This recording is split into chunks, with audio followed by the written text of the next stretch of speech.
Bismillahirrahmanirrahim. Assalamualaikum warahmatullahi wabarakatuh. Innal hamdalillah nahmaduhu wa nasta'inuhu wa nastaghfir wa na'udzu billahi min syururi anfusina wa sayyiati a'malina. May yahdihillahu fala mudilla lahu wa may yudlil fala hadiyalah. Asyhadu an la ilaha illallah wahdahu la syarika lah wa asyhadu anna Muhammadan 'abduhu wa rasuluhu la nabiyya wa la rasula ba'da. Amma ba'du fa ya ibadallah, usi nafsi wa iyyakum bittaqwallahi wa ta'atihi la'allakum tuflihun. Faqad qala ta'ala ya ayyuhalladzina amanu taqullaha haqqa tuqatih wa la tamutunna illa wa antum muslimun. Hadirin jamaah salat Maghrib Masjid Al-Aman Sidoarjo dirahmati Allah. Kembali kita bersyukur pada Allah atas segala limpahan rahmat rahim yang Allah curahkan kepada kita. Hingga saat ini kita dimudahkan Allah untuk kembali duduk di majelis ilmu ini, dan semoga duduknya kita setelah melaksanakan sholat maghrib berjamaah ini menjadi amal yang insya Allah pemberat timbangan kelak di akhirat, di hari tidak lagi bermanfaat anak ataupun harta kecuali mereka yang datang kepada Allah dengan hati yang selamat. Salawat dan salam semoga selalu tercurah kepada baginda Rasul sallallahu alaihi wasallam sebagai suri tauladan kita, qudwatun hasanah kita. Mudah-mudahan kita semua yang hadir pada kesempatan ini dimudahkan Allah untuk menghidupkan sunnah baginda Rasulullah dalam kehidupan kita hingga Allah izinkan kita meninggal dalam keadaan husnul khatimah. Bapak Ibu, rekan-rekan sekalian dirahmati Allah, mengawali kajian malam hari ini sama-sama kita membaca Al-Basmalah. Bismillahirrahmanirrahim. Kita masih berbicara tentang hudud, yaitu hukum atau dera dalam Islam sebagai balasan fisik bagi mereka yang melanggar hukum-hukum Allah Subhanahu wa taala. Kemarin kita membahas tentang bagaimana pelaksanaan hudud dan bagaimana tindakan hakim. Sekarang kita masuk ke objek. Objek yang menjadikan seseorang wajib dihukum jika melaksanakannya. Di antara objek tersebut adalah khamar atau minuman keras. Khamar diharamkan oleh Allah Subhanahu wa taala, sebagaimana yang kita ketahui itu bukan langsung diharamkan. Bahkan pengharaman khamar ini terjadi bertahap. Bahkan para sahabat masih meminumnya sampai hijrah dilakukan dari kota Makkah ke Madinah Al-Munawwarah. Hingga Rasulullah SAW hijrah dari Makkah ke Madinah, masyarakat atau kaum muslimin baik yang muhajirin ataupun yang ansor masih terbiasa minum khamar. Kalau sekarang ada nggak khamar? Kita tidak usah mempersulit istilah, tetapi kita bisa mengambil istilah setiap yang memabukkan atau setiap yang menghilangkan akal, sesuatu yang dikonsumsi oleh seseorang dan menghilangkan akal seseorang tersebut, maka dia masuk dalam kategori khamar. Maka hati-hati mereka yang tidak minum khamar tapi ngisap. Ngisap apa? Ngisap lem. Ngelem namanya, ngelem. Ya, sampai oyong sempoyongan. Ya, hati-hati yang ngisap heroin, morfin, ya, tidak harus diminum. Nah, jemaah sekalian dirahmati Allah Subhanahu wa taala. Tapi kemudian semakin banyak kaum muslimin yang mempertanyakan hukum minum khamar dan juga judi, karena banyak sekali dampak buruk dan kerusakan yang diakibatkan dari dua hal tersebut. Maka dalam ayatnya surah Al-Baqarah ayat 219 Allah berfirman, wa yas'alunaka 'anil khamri wal maisir qul fihima itsmun kabirun wa manafi'u lin-nas wa itsmuhuma akbaru min naf'ihima. Mereka bertanya kepadamu tentang khamar dan judi. Anil khamri wal maisir, maisir judi. Katakanlah pada keduanya terdapat bahaya yang besar dan beberapa manfaat bagi manusia, tetapi dosa keduanya lebih besar dari manfaat. Hadirin sekalian dirahmati Allah Subhanahu wa taala, ayat ini menunjukkan minum khamar dan berjudi ada efek bahaya, efek negatif yang dihadirkan oleh khamar dan judi tersebut. Karena terdapat banyak mudarat dan kerusakan materi ataupun agama padanya, meskipun ada juga manfaatnya yang tentu saja berupa manfaat materi, yakni keuntungan berdagang khamar dan menghasilkan uang tanpa susah payah melalui judi. Namun begitu sisi bahaya lebih menonjol daripada manfaat. Ini menguatkan aspek haram meskipun keharamannya belum ditegaskan oleh Allah Subhanahu wa taala. Nah, kita tahu efek khamar ini dahsyat sekali. Mungkin kisah seorang wali dari wali-wali Allah Subhanahu wa taala yang waktu itu dia sedang putus asa karena amalannya tidak meningkat, lalu melihat ada seorang ahli ibadah yang begitu luar biasa, ternyata iblis yang menjelma menjadi manusia. Lalu dia tanya, bagaimana caranya supaya saya bisa beribadah sepertimu ini? Kata wali Allah itu, yang kononnya wali. Dan kita tahu setan ini kan ahli ibadah paling ulung. Ya, problemnya cuma satu, dia sombong saja dia. Itu aja. Tapi ya sombong itu membuat dia terlempar dari surganya Allah Subhanahu wa taala. Apa kata iblis ini? Kalau kamu mau seperti saya, kamu masuklah ke ruangan itu. Ternyata di ruangan itu ada perempuan. Ya, WTS lah kita bilang. Nah, dia pergi ke ruangan itu, lalu masuk ke ruangan tersebut. Mulailah perempuan itu merayu si ahli ibadah ini. Dia bilang, mustahil saya berzina, mustahil katanya. Mustahil saya berzina. Kalau begitu minum khamar, karena efeknya lebih ringan. Akalnya main, iya juga kan, kalau saya minum khamar dosanya hanya sama saya aja. Waktu itu dia minum khamar, ketika dia minum khamar hilang akalnya, dia perkosa perempuan itu. Ternyata di situ ada anak si perempuan itu. Kalau anak ini nggak dibunuh, akan ada saksi. Akhirnya apa? Dibunuhnya anak tersebut. Jadi hati-hati. Khamar ini efeknya banyak sekali. 2 hari atau 3 hari lalu di Ngaglik itu baru muncak problem penjualan minuman keras. Ya, hati-hati. Kita nggak tahu nih sekitar Al-Aman ini ada nggak ini. Ya, memang nggak pernah dia seperti orang jual dawet, nggak pernah. Diam-diam tapi laris manis dia. Dulu saya mungkin pernah cerita, Bapak Ibu, ada terhitung uak saya, beliau masa-masa gelapnya dan masa-masa jayanya punya rumah 10 di Jakpus. Dan kita tahu harga tanah di Jakpus itu. Dan punya toko 3 gede-gede. Toko yang paling gede itu dekat penjara, Bapak Ibu. Ke penjara. Dia ngomong sama saya karena dia tahu saya dai.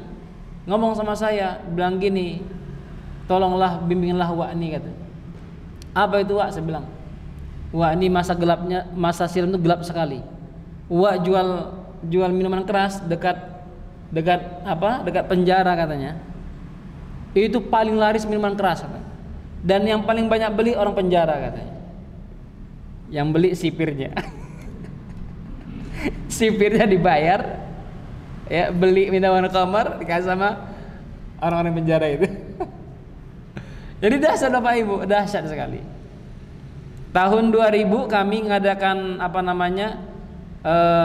pertemuan dengan MUI. Waktu itu saya di komisi dakwah MUI. Itu sepanjang jalan, ya, kalau kita dari Jokteng belok ke Paris, ya, sebelum pasar kanan kiri ada gang ke sana, depan lagi kanan kiri ada gang. Nah, itu tempatnya itu. Tapi jangan datang ya. Ini saya cuma bilang aja nih, bukan mau ngasih info, bukan.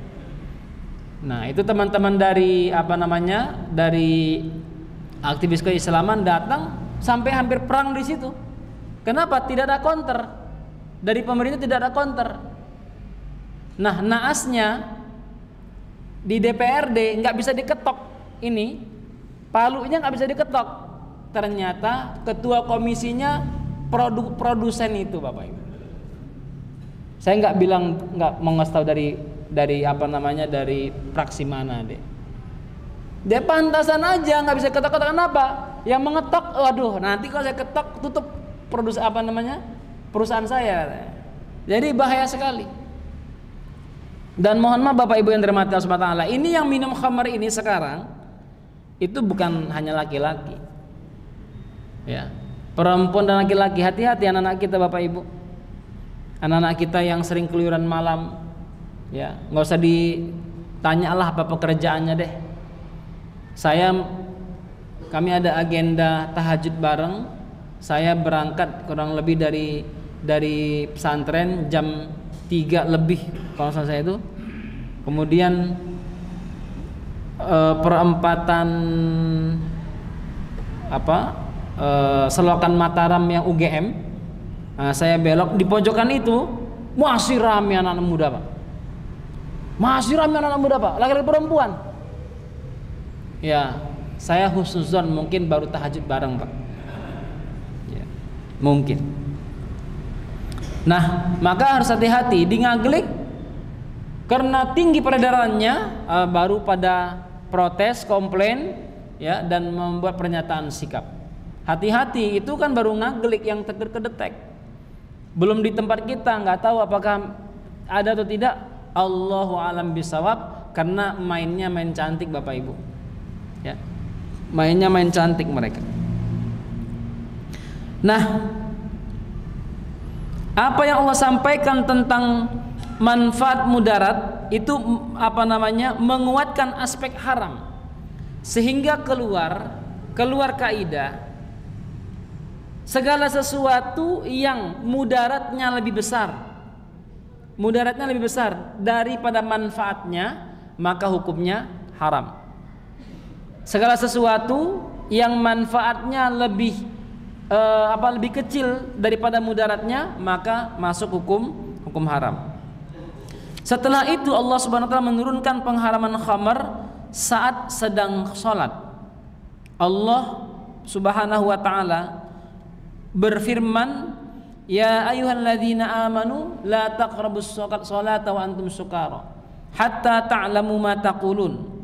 Proses bertahap ini diterapkan kepada masyarakat yang sudah sangat terbiasa minum khamar dan menganggapnya bagian tak terpisahkan dari kehidupan sehari-hari. Lalu turun firman Allah, wahai orang-orang yang beriman. Bapak Ibu, yang dipanggil orang beriman, wahai orang-orang beriman, janganlah kalian mendekati sholat sedangkan kalian dalam keadaan mabok. Artinya orang beriman itu sedang mabok. Bisa dipahami Pak ya? Jadi ada di sana dulu di Madinah momen di mana orang Islam sholat mabok dia. Nah, pas dia mabok sholat baca Qul ya ayyuhal kafirun Pak. Ya. Kalau di sini ceritakan dia baca qul ya ayyuhal kafirun la a'budu ta'budun wala antum abid wala wa antum abiduna ma a'bud wa ana abidu ma abattum. Wah, rusak Pak ayatnya, Pak.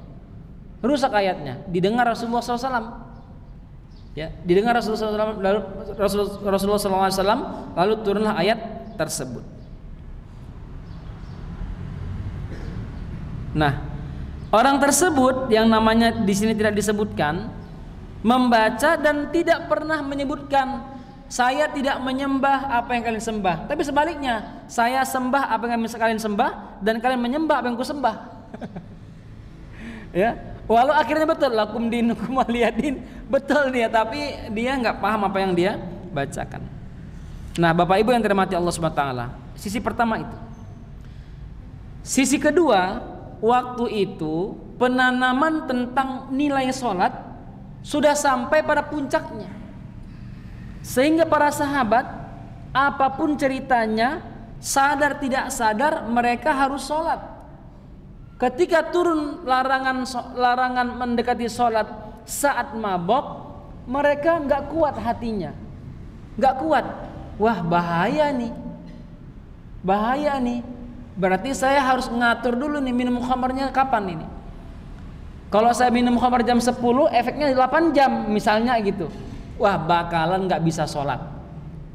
Akhirnya apa? Mulailah mereka bukan hanya mengatur, mulai meninggalkan. Ya, mulai meninggalkan, tetapi belum total. Kenapa? Mereka mampu mengatakan daripada saya meninggalkan sholat gara-gara khamr ini, saya meninggalkan hubungan saya sama Allah, lebih bagus saya tidak minum khamr. Mulai begitu Bapak Ibu. Hingga puncaknya setelah banyak para sahabat yang mulai berjauh dari khamr, tidak lagi merasa itu ya ada kebaikannya, lalu akhirnya Allah menurunkan pengharaman khamr sepenuhnya melalui firman-Nya, ya ayyuhalladzina amanu innamal khamru wal maisiru wal ansabu wal azlamu rijsun min amali syaitani fajtanibuh. Hai orang-orang yang beriman, sesungguhnya khamar, meminum khamar, berjudi, berkurban untuk berhala, mengundi nasib dengan panah. Ya, ini ada kotak, pokoknya ditulis namanya, ditempelkan di anak panah, lalu dikocok begini. Ya, pas dikocok keluar anak panah satu, nama orang tersebut. Wah, kayaknya kamu hari ini akan dapat musibah besar. Begitu Pak, mengundi nasib. Wah, itu langsung terframing. 1 harian, 2 harian, sepekan, 2 pekan, sampai dia nggak pede menjumpa sama manusia. Terframing itu.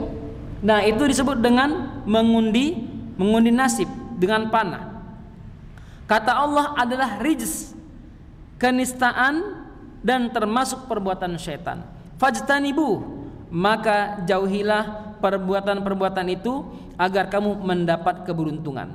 Lalu Allah tegaskan, innamasyaitanu, sesungguhnya setan itu bermaksud hendak menimbulkan permusuhan dan kebencian di antara kalian lantaran khamar dan berjudi. Lantaran khamar dan berjudi, dan menghalangi kamu dari mengingat Allah dan salat, maka berhentilah kamu dari mengerjakan pekerjaan itu. Maka tidak ada sejarahnya orang yang meminum khamar walau mereka berzina tidak akan menimbulkan kasih sayang, tidak akan.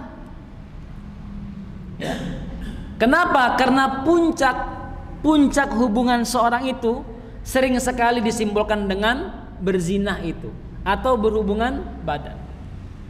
Harapannya apa? Bisa timbul kasih sayang? Tidak akan. Tidak akan. Kenapa? Karena Allah sendiri sudah mengatakan. Kalau hari ini ada orang beranggapan judi sangat menguntungkan dan membuat saya beruntung, membuat saya terbantu, maka ketahuilah apa yang Anda lakukan kekeliruan sangat yang luar biasa sekali. Maka kata Allah Subhanahu wa taala, fajtanibu, jauhkan, jangan sampai dilakukan. Apa kata Allah? Liyuqi'a bainakumul adawata wal baghdha. Dua perkara ini, khamar dan judi ini, menimbulkan permusuhan dan kebencian. Ya, ingat kasus beberapa waktu lalu, sedih kita. Ternyata nggak sedikit, tidak sedikit perempuan-perempuan, istri-istri yang menggugat cerai suaminya ke pengadilan gara-gara suaminya ketahuan main judi. Mau judinya itu online ataupun offline. Ya. Tidak ada di dunia ini, tidak ada orang yang menjadi bandar judi dengan sukarela memberi keuntungan. Tidak ada. Tidak ada. Ya. Semuanya pasti mengambil keuntungan dan dia mustahil, ya, biarlah saya untung 10%, ya, yang lain saya bagi-bagian, mustahil terjadi. Bapak Ibu yang dirahmati Allah Subhanahu wa taala. Dengan begitu jelas Allah Subhanahu wa taala mengaitkan khamar dengan judi, berkurban untuk berhala dan mengundi nasib. Lalu semua perkara tersebut dinyatakan sebagai yang pertama rijsun, ya, yaitu yang berarti nista dan menjijikkan orang yang memiliki pemikiran yang sehat. Orang yang memiliki pemikiran yang sehat, normal, dia tidak akan melakukan perbuatan tersebut. Ya. Ternyata Bapak Ibu yang dirahmati Allah Subhanahu wa taala, sampai di negara yang bebas sekalipun, mereka yang punya pemikiran-pemikiran sehat, mereka sangat menjauhi perkara minuman keras ini. Walaupun mereka di negara yang bebas, tetapi orang-orang sehat yang saya pahami orang-orang sehat, mereka itu tidak mau merusak pemikiran mereka dengan minum khamar. Yang kedua, bahwa perbuatan meminum khamar, berjudi, lalu mempersembahkan sesuatu kepada berhala ataupun mengundi nasib, termasuk perbuatan tipu daya dan godaan setan. Ya, tipu daya dan godaan setan. Ya, biasanya di bulan ini itu sering terjadi Bapak Ibu. Ya, sering terjadi. Ya, keris dimandiin, mempersembahkan sesuatu di pohon. Sampai sekarang masih terjadi. Ya, kalau saya ingat sekali itu dulu di perempatan Godean ini. Setiap kapan itu, Pak? Ada jadwalnya itu, ya. Perempatan Godean di tengah-tengah itu dibuat sembahan itu.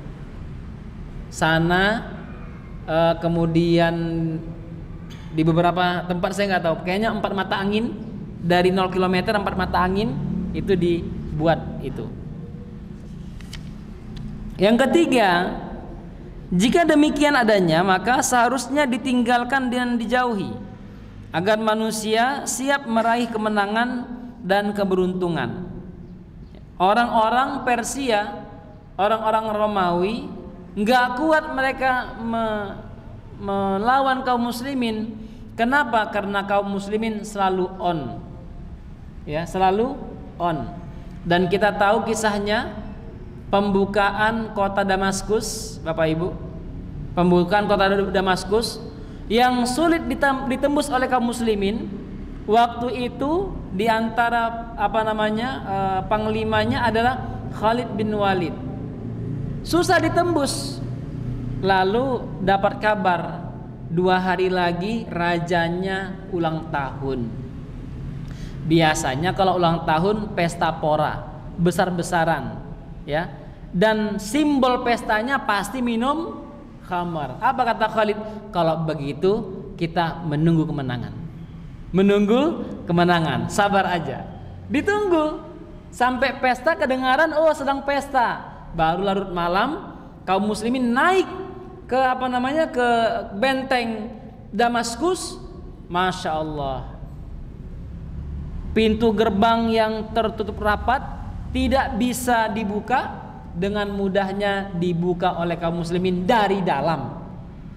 Bukan dari luar, dari dalam. Masuk menyelinap, tentara-tentara yang mabok dibunuhin, lalu dibuka pintunya dan kota Damaskus diserahkan tanpa peperangan. Bapak Ibu yang dirahmati Allah, makanya kalau ada orang mabok di tengah jalan, nggak usah takut Pak, nggak usah takut.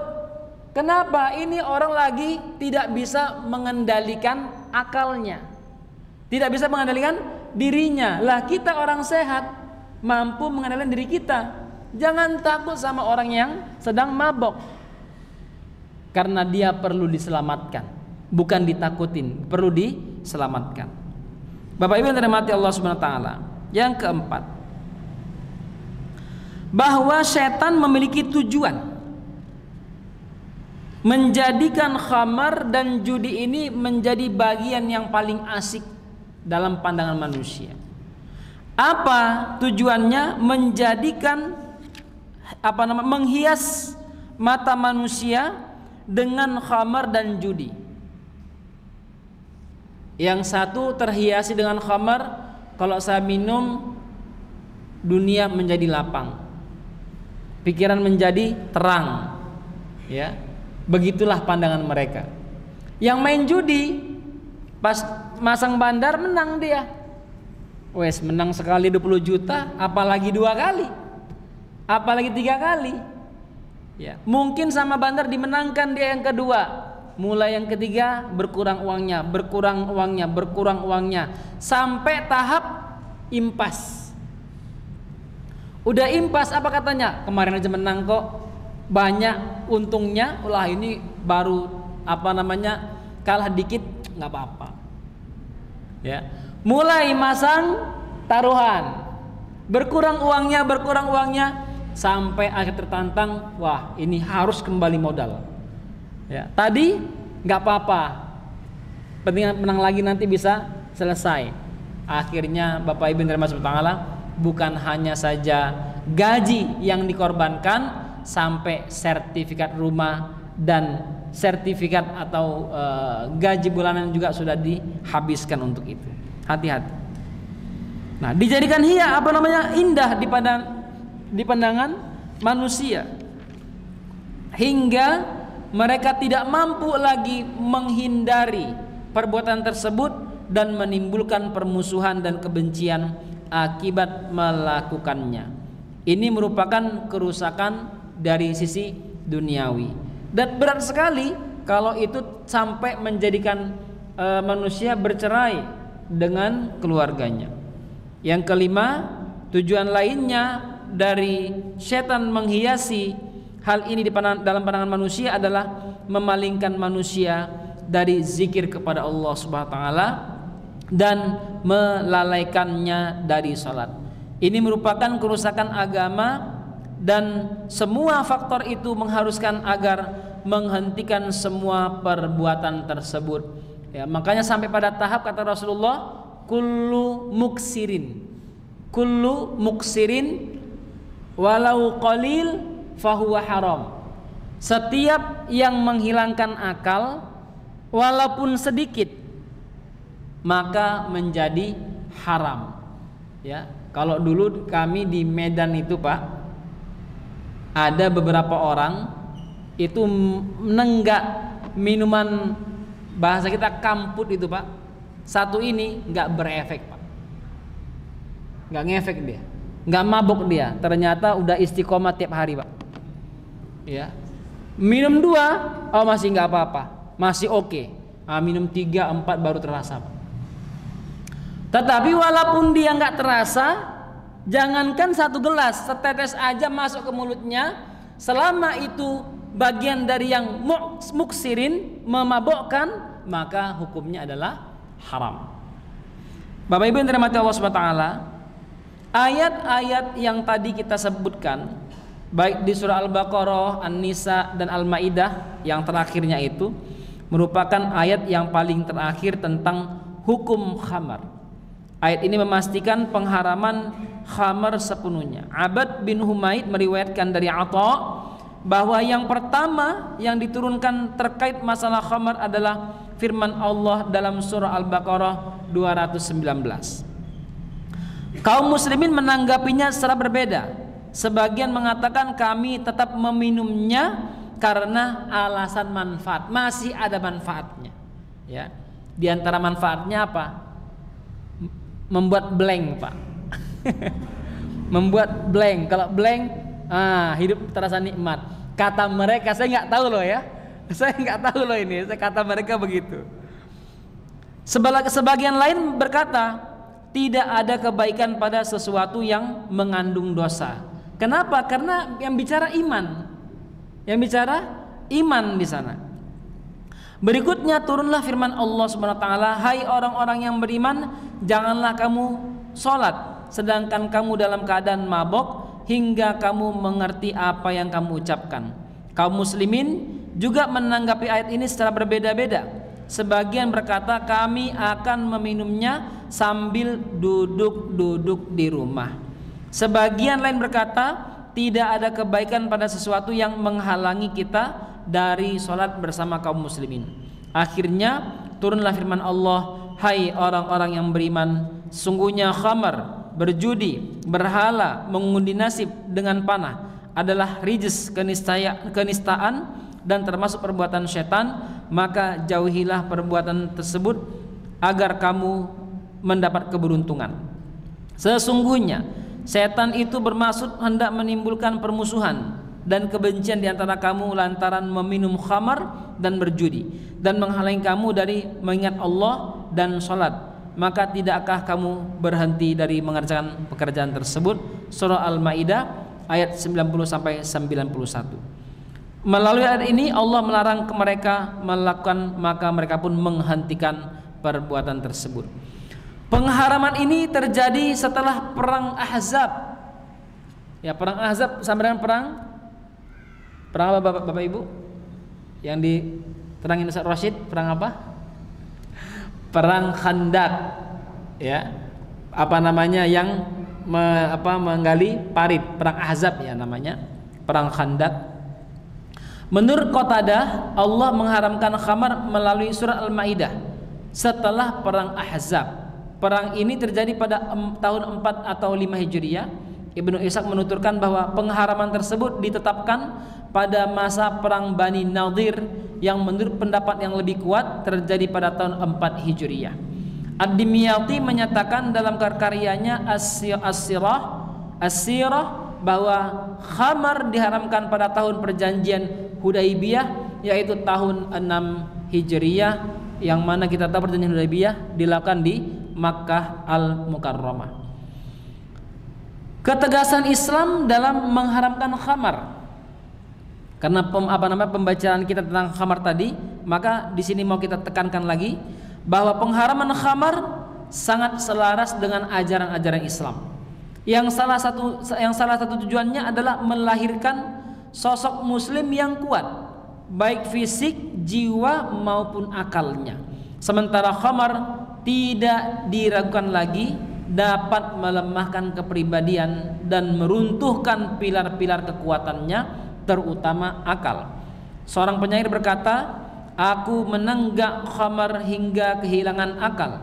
Memang begitulah dampak khamar bagi akal. Orang yang kehilangan akal berubah menjadi binatang yang jahat. Berbagai tindakan buruk dan merusak dapat dilakukannya tanpa kendali. Membunuh, merampas, berlaku kasar, mengungkap rahasia, dan berkhianat kepada negara hanyalah bagian kecil dari dampak-dampaknya.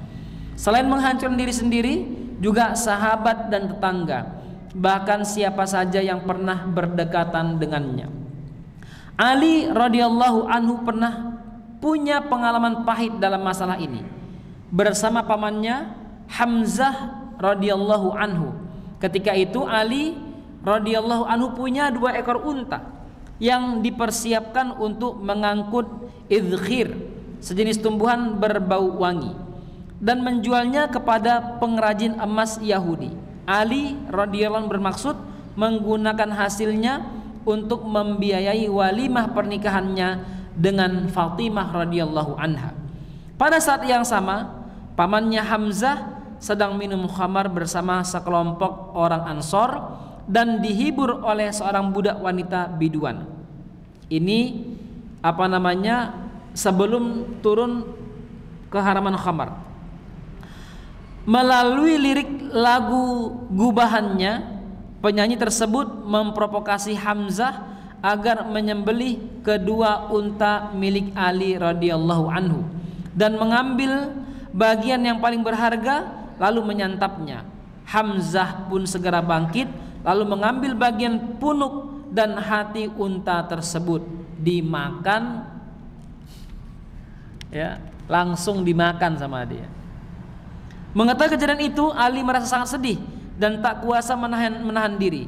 Dia segera melaporkannya kepada Nabi Shallallahu Alaihi Wasallam dan ditemani Ali dan Zaid bin Harithah.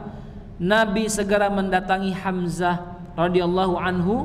Beliau tampak begitu marah dan langsung mengecamnya. Sementara Hamzah berdiri dengan tubuh goyang dan mata yang memerah karena khamar tersebut. Dia memandang Rasulullah Shallallahu Alaihi Wasallam lalu berkata kepada beliau dan para pengiringnya, kalian ini hanyalah budak-budak milik ayahku. Mengetahui Hamzah sedang mabuk, Nabi Shallallahu Alaihi Wasallam segera mundur dan pulang bersama para pengiringnya. Ya, artinya kalau ada orang mabuk, Pak, ya jangan dekat-dekat. Ya, cari selamat aja, cari aman. Seperti itulah pengaruh khamar ketika telah menguasai isi kepala peminumnya dan merenggut kesadarannya. Oleh sebab itu, syariat menyebut khamar sebagai biang segala kenistaan, atau dalam bahasa Arabnya ummul khaba'ith. Ya, ummul khaba'ith, biang segala keniscayaan. Abdullah bin Amr menuturkan bahwa Nabi SAW bersabda, khamar adalah biang segala kenistaan. Abdullah bin Amr juga pernah menyatakan bahwa Rasulullah bersabda, al-khamru ummul fawahish wa akbarul kabair wa man syaribal khamra tarakas salata wa waqa'a ala ummihi wa khalatihi wa ammatihi. Khamar adalah biang segala kekejian dan dosa paling besar di antara dosa-dosa besar. Meminum khamar mengakibatkan seorang meninggalkan sholat hingga berbuat nista kepada ibunya, saudara perempuannya, dan bibi atau saudara perempuan ayahnya. Hadis riwayat Tabrani dalam kitab Al-Mu'jam Al-Kabir. Demikian pula riwayat Ibnu Abbas yang menyebutkan siapa yang meminumnya, yaitu minum khamar, maka dapat berbuat nista bahkan sampai terhadap ibu kandung sendiri. Selain menyebut khamar sebagai biang segala kenistaan, syariat juga sangat menegaskan keharamannya, melaknat peminumnya dan semua yang terkait dengan pengadaannya, serta menganggapnya keluar dari iman. Anas radhiyallahu anhu menuturkan, la'ana Rasulullah sallallahu alaihi wasallam fil khamri 'asharah. Allah melaknat 10 orang yang terlibat dalam khamar. Allah melaknat 10 orang yang terlibat dalam khamar. Asiraha wa mu'tasiraha wa syaribaha wa hamilaha wal mahmulata ilaihi wa saqiyaha wa bai'aha wa akila thamaniha wal mustariyalaha wal mustarata lahu, yaitu yang memeras, karena dulu metode buat khamar itu ada dari gandumnya dibusukkan, difermentasikan, lalu diperas, Pak, hingga keluarlah minumannya itu. Nah, kalau kita sekarang hati-hati yang fermentasi, Bapak Ibu, ya, apakah dia fermentasinya tape atau lain sebagainya, itu diperas. Kalau udah bau banget sampai keluar gas, diperas, Pak, bisa memabukkan, hati-hati. Nah, kalau di Medan biasa, Pak, lopo-lopo tua ya, depan jalan itu ya, jarak 2 km, 1 kilometer itu di Medan biasa, banyak sekali. Alhamdulillah di sini kayaknya belum kelihatan ya, Pak. Belum kelihatan. Nah, kata Rasulullah, yang pemesan perasan, peminum, pemikul, pemesan, penuang, penjual, pemakan hasil penjualannya. Artinya anak-anak kita yang makan itu kena juga. Pembeli dan orang yang dibelikannya. Hadis riwayat Tirmidzi dan Ibnu Majah. Dan kaidah ini sama artinya dengan segala aktivitas yang haram. Ya, mohon maaf ini. Semoga Allah rahmati kita untuk memperbaiki keadaan kita ini, Bapak Ibu. Saudara-saudara kita, orang-orang Islam yang ikut ternak babi.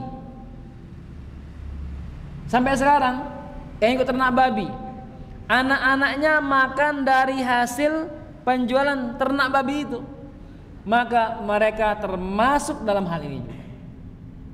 Maka segera diselamatkan Bapak Ibu yang dirahmati Allah SWT. Abu Hurairah radhiyallahu menyatakan bahwa Rasulullah bersabda, la yazni zani hina yazni wa huwa mu'min, wa la yasriku sariq hina yasriku wa huwa mu'min, wa la yashrabul khamra hina yashrabuha wa huwa mu'min. Tidaklah beriman orang yang berzina saat dia sedang melakukannya. Tidaklah beriman orang yang mencuri saat dia sedang mencuri. Tidaklah beriman orang yang meminum khamar saat sedang meminumnya. Para ulama mengatakan bahwa orang yang berzina, orang yang meminum khamar, orang yang mencuri saat melakukan aktivitasnya, Allah tarik imannya, Bapak Ibu. Allah tarik imannya. Kenapa? Dalam keadaan seperti itu, ya, iman tubuhnya ini kotor sekali. Dan iman hanya ada dalam hati yang bersih. Allah tarik imannya, Bapak Ibu, sampai dia selesai melakukannya, lalu imannya dikembalikan. Maka takutlah sama Allah ketika melakukan dosa itu, lalu Allah cabut nyawanya, Pak. Ya, lalu Allah cabut nyawanya. Dicabut nyawa di saat iman ditarik, Bapak Ibu. Kan mengerikan sekali. Dicabut nyawa saat iman ditarik. Nah, ini harus mengerikan ini. Maka penting diantisipasi jangan sampai ada di antara tetangga, saudara, keluarga kita yang terjerumus dalam hal ini. Islam mengganjar orang yang minum khamar di dunia dengan tidak akan meminumnya di akhirat. Artinya orang-orang yang pernah meminum khamar di dunia ini, maka satu minuman di akhirat sudah hilang, Bapak. Ya, sudah hilang. Dan ingat, orang minum khamar, gelas pertama enak, gelas kedua enak, gelas ketiga mulai mumet. 4, 5, 6 gak sanggup lagi, Pak. Tetapi kalau khamarnya surga, Pak, minuman yang pertama enak, yang kedua lebih enak, Pak. Ketiga makin enak, yang keempat tambah enak, yang kelima makin enak, terus sampai gak terasa, Pak, udah setahun minum khamar, Pak. Dan khamarnya tidak memabukkan di surganya Allah Subhanahu wa taala. Itu yang disampaikan dalam hadis baginda sallallahu alaihi wasallam. Karena dia terburu-buru melakukan sesuatu sehingga malah tidak dapat meraihnya. Rasulullah bersabda, "Man syaribal khamra fid dunya wa lam yatub minha lam yashrabaha fil akhirah wa inda khalal jannah." Orang yang meminum khamar di dunia dan tidak bertobat, dengan catatannya tidak bertobat, maka tidak akan meminumnya di akhirat meskipun dia masuk surga. Ya, meskipun dia masuk surga. Loh, ternyata orang yang minum khamar masih masuk surga. Iya, masih. Tetapi berkurang minuman khamarnya. Mereka yang sering berzina, Allah cabut kenikmatan kenikmatan itu, sehingga mohon maaf ini, mungkin para bidadari enggan dekat-dekat sama dia. Kenapa? Kotor, suka berzina. Maka orang-orang yang menjaga dirinya, maka para bidadari di surga berduyun-duyun menunggu dia datang di surganya Allah Subhanahu wa taala. Baik Bapak Ibu yang dirahmati Allah Subhanahu wa taala, mungkin itu dulu untuk materi yang saya sampaikan. Sebelum saya akhiri, mungkin ada beberapa hal yang perlu ditanyakan, dipersilakan. Iya, silakan.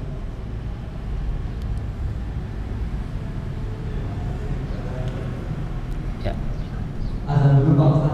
Oh, azan. Oh ya, sudah azan ya. Oh ya, oke. Oh, baik, baik.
Silakan. Assalamualaikum Pak Ustadz. Waalaikumsalam. Terima kasih sudah dikasih kesempatan untuk bertanya. Yang saya tanyakan terkait Homer tadi. Jadi ini saya mengambil contoh saja. Semisal kayak seperti kasus tadi yang di Ngaglik terkait ada penjualan miras yang sudah ditemukan. Itu semisal dari si penjual miras itu bertobat dan sudah tidak mengulangi lagi, apakah harta yang sudah didapatkan itu statusnya halal atau haram, dan itu selain miras tentang kegiatan yang mungkin dibenci oleh Allah, ketika si fulan atau fulana yang bertobat, gimana status hartanya, haram atau halal? Seperti itu ya. Ya. Terima kasih Ustaz. Iya. Pertama, kalau kita merujuk pada bab taubah ya, ayatnya jelas, innallaha la yaghfiru ayyushraka bihi wa yaghfiru ma duna dzalika liman yasha. Sungguhnya Allah Subhanahu wa taala alhamdulillah tidak mengampuni dosa syirik. Ya, tidak mengampuni dosa syirik dan mengampuni dosa-dosa lainnya. Dengan catatan ketika seorang bertaubat, nah, dan bil khusus taubat ini kan ada dua macamnya. Pertama, dosa yang kita lakukan antara kita dan Allah Subhanahu wa taala. Nah, itu seorang bertaubat, berjanji tidak mengulanginya lagi, kemudian memperbanyak amal soleh, selesai. Kalau berhubungan dengan manusia, maka dia harus mengembalikan apa yang diambil dari manusia. Kalau berhubungan dengan perkara riba, perkara harta-harta haram, maka jelas ketentuannya dalam surah Al-Baqarah, kata Allah Subhanahu wa taala, maka kembalikan lebihnya, dikembalikan. Yang kalian ambil riba itu lebih kembalikan, ambil asalnya, ambil jumlah asal uang yang kamu berikan itu. Maknanya ketika kita ada di antara hamba-hamba Allah Subhanahu wa taala yang qadarullah kaya raya karena jual khamar, maka tidak ada jalan lain selain semua yang dijual tersebut, semua yang didapatkan itu bukan dibuang, jangan dibuang, sayang. Tapi jangan dimakan, nggak boleh. Bagi-bagi sama orang-orang yang ada di sekitar. Atau diserahkan, misalnya diserahkan ke masjid dan dijelaskan, Pak, ini saya baru tobat nih, ini harta saya 100 T. Tapi dari bisnis minuman keras, Pak, daripada saya kasih sama bajingan, bagus saya kasih ke masjid supaya dibuat jalankah, membangun apakah itu, dimanfaatkan dengan baik. Artinya nggak boleh dikonsumsi, tapi boleh dimanfaatkan untuk yang lain. Nah, itu lebih aman kita memberikannya ke masjid atau ke tempat-tempat lain dengan catatan digunakan untuk yang memang banyak dimanfaatkan oleh manusia, tidak dimakan. Daripada kita kasih sama orang-orang yang tidak bertanggung jawab lalu digunakan pada yang hal-hal yang tidak baik. Sedangkan modal dasar kita silahkan diambil. Ya, modal dasar kita silahkan diambil dan dipergunakan. Nah, begitu juga dosa-dosa yang mengikutinya. Selama kita sudah bertaubat, taubatan nasuha, lalu kita tidak kembali pada hal tersebut, maka Allah akan mengampuni dosa-dosa tersebut. Sehingga jangan takut dengan bertaubat. Ya, banyak orang yang takut bertaubat akhirnya meninggal sebelum bertaubat kepada Allah Subhanahu wa taala. Yang lain silakan Bapak Ibu. Ya, silakan Bunda. Ini Bunda yang di kursi. Ya. Ya, saya nggak dengar suaranya. Kasih ke ibu yang jilbab ya. Supaya dikasih ya. Maaf Ustadz, kalau kita makan tape itu termasuk haram apa tidak? Karena itu kalau kita makan tape karena mengandung iya. alkohol, itu bagaimana, haram apa tidak? Iya. Jadi kalau kita makan sesuatu yang difermentasi selama tidak sampai pada tahap basi, ya, karena khamr itu hadir karena ada basinya.